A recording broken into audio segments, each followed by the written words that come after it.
Le Danube bleu, un film de 1939 de Emil Reinhardt et Alfred Rode, scénario original de Gérard Carlier et Emil Reinhardt, avec dans la distribution Madeleine Sologne, Marguerite Moreno, José Nogueiro, Jean Galland, Jean Temerson et Félix Houdard. Le sujet.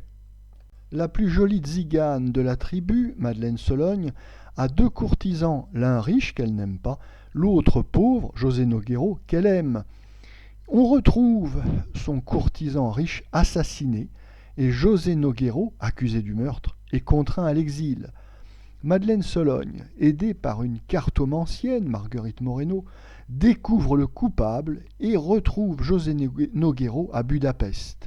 Ils reprennent à deux leur vie errante. Notre avis.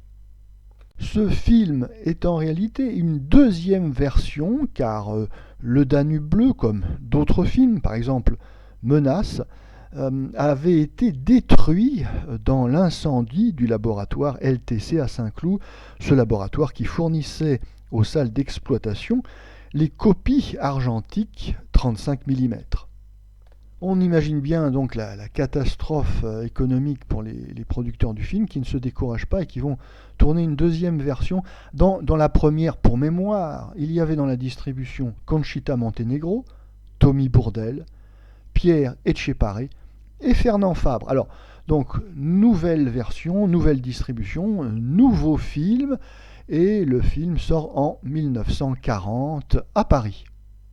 Le Danube bleu est un film au thème tzigane, réalisé d'ailleurs par un metteur en scène d'origine hongroise, qui reprend tous les clichés, tout le pittoresque du film tzigane. Alors donc nous avons le village de caravane, les concerts endiablés autour du feu, des cavalcades à cheval, des règlements de compte au couteau, bien sûr, et puis la chiromancienne qui lit l'avenir, etc., etc. Il ne manque rien à la recette du bon film tzigane. Le cahier des charges est bien rempli et on peut même considérer d'une certaine manière que ce film est une réussite car il est bien équilibré entre les scènes tournées en studio, le campement de roulotte où autour du feu on danse et on chante, et puis les scènes tournées en extérieur, en décor naturel, les cavalcades à cheval, etc., etc.